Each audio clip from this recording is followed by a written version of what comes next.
Welcome back. Let's remind you can find our top stories on channelstv.com.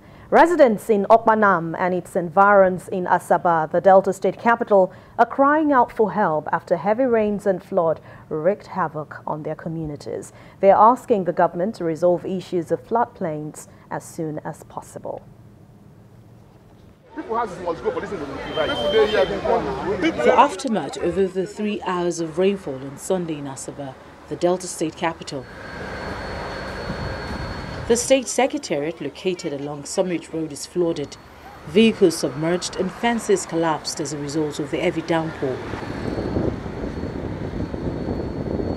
Residents are forced to make their way through the murky waters. Civil servants are stranded and overwhelmed by the situation. According to them, the flood has destroyed some vital documents, official records and other office appliances. There are about 4 government offices here. There's the government printer, the education board, the pensions office is here, fire service is here. I'm sure none of them can access any of those things in their offices. So files are gone, furniture gone. People that build houses on the roads, that is provided. If those roads can be broken down, and I think we can this solution, this problem will have a solution. But meanwhile, I want to advise the government that the government should intensify effort in this drainage problem of this capital. Business owners in the premises also count their losses. My 70 free freezer, water carry them.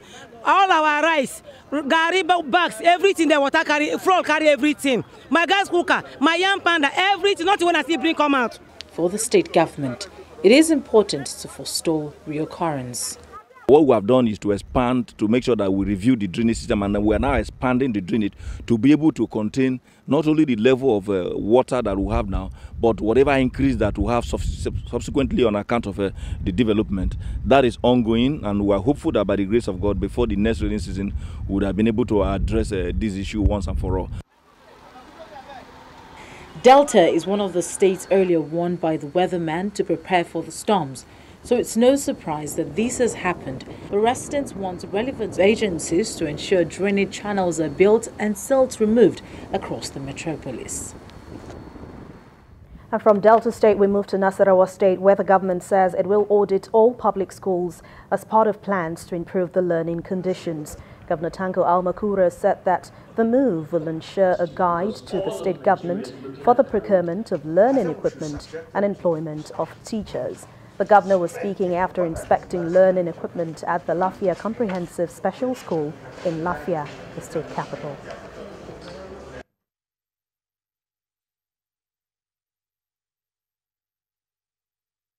For the first time in the history of this state, we are now dedicating a set of schools for people living with disability.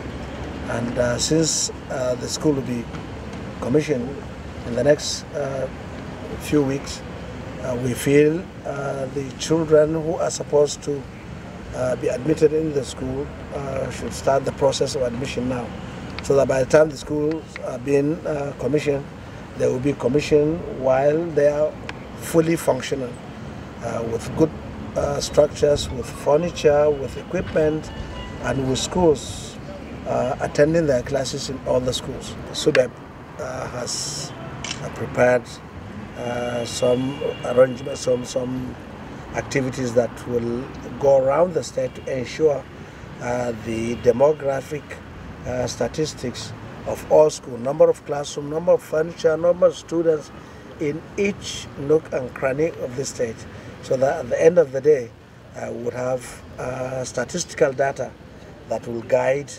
the procurement of equipment, the provision or employment of teachers, and all that it takes to provide qualitative education.